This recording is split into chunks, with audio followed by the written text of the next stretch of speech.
প্রিয় দর্শক বন্ধুরা, এই মুহূর্তের জন্য অর্গানাইজার, টিচার বা সংগঠক শিক্ষকদের ব্যাক টু ব্যাক গুরুত্বপূর্ণ খবর আপডেট, যেখানে মহামান্য কলকাতা হাইকোর্টের কিছু বিগ নিউজ উঠে আসছে। দুটি মামলার ক্ষেত্রে আসছে বিশেষ আর্জেন্ট তথ্য।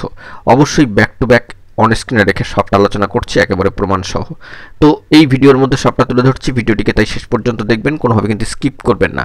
স্টিল নাও দেখবেন, চ্যানেলটিকে অতি অবশ্যই সাবস্ক্রাইব করে নিয়ে সঙ্গে থাকবেন। চলুন কথাবার্তা না বাড়িয়ে আমরা মূল টপিকেই চলে যাচ্ছি।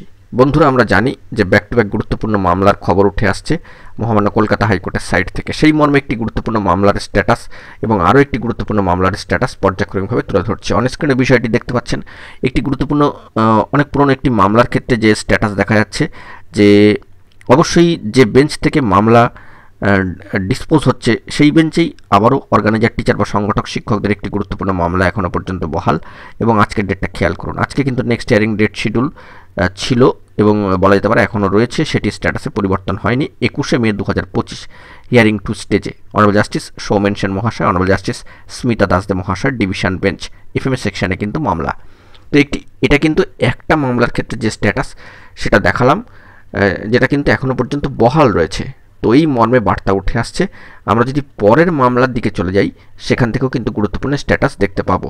তো চলুন সরাসরি অন স্ক্রিনে গিয়ে সেই মামলার স্ট্যাটাসটিকেও একটু দেখে নেওয়ার জন্য চেষ্টা করি। বন্ধুরা, দেখতে পাচ্ছেন দ্বিতীয় আরেকটি মামলা, এটিও কিন্তু এখনও পর্যন্ত বহাল। অ্যাপ্লিকেশন টু গ্রুপ টু স্টেজে, এফএমএস সেকশনেই মামলা, অবশ্যই মহামান্য কলকাতা হাইকোর্টের ডিভিশন বেঞ্চ। তো সেই দিক থেকে দাঁড়িয়ে এই মামলার যে স্ট্যাটাস সেটা কিন্তু 28শে এপ্রিলের পরবর্তী ক্ষেত্রে আর কোনো প্রোগ্রেসিভ স্ট্যাটাস এখনও পর্যন্ত নেক্সট হিয়ারিং ডেট শিডিউলে উঠে আসেনি।